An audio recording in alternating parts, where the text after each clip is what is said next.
When John Vianney first arrived in the little French village of Ars in 18, he found a place where faith had grown cold. Most people worked hard but neglected God, and the taverns were filled late into the night. Only a few came to Mass. John was poor in health, shy, and not considered very intelligent. He had barely been ordained after struggling with his studies. But he had one great gift, an undivided love for God and for souls. He began with prayer and penance. He would spend nights in the church, praying before the tabernacle, whispering, "My God, convert my parish. I am willing to suffer whatever you wish, as long as my people are saved." He ate little, slept little, and offered all his sacrifices for the people of Ars. Soon, little changes began to happen. A few children noticed the priest's kindness and gathered around him for catechism. A farmer, moved by his preaching, came back to confession after many years. Then a family closed their tavern on Sundays. Slowly, the faith began to stir again. John's sermons were simple. He spoke of God's love, the horror of sin, and the beauty of heaven. He often wept in the pulpit, and his tears touched hearts more than eloquence ever could.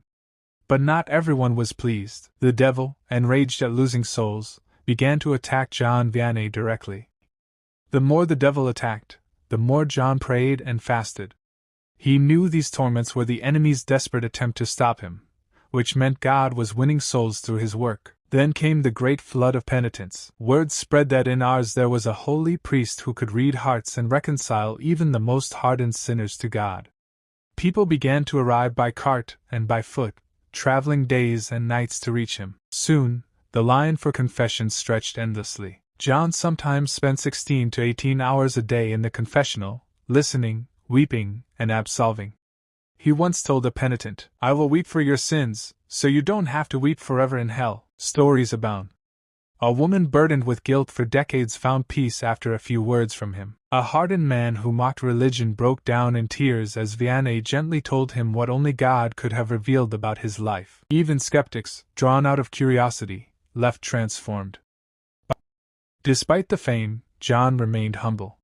He often tried to run away, thinking himself unworthy, but the people begged him to stay. His whole life was prayer, sacrifice, and love for souls. He died on August 4, 1859, worn out from a life of penance and service. At his funeral, thousands flooded Ars, mourning the little priest who had saved so many souls. St. John Vianney shows us that holiness does not require brilliance, wealth, or power, only love of God, perseverance in prayer, and willingness to sacrifice for others. Even one poor priest in a forgotten village can shake the world, if he belongs entirely to God.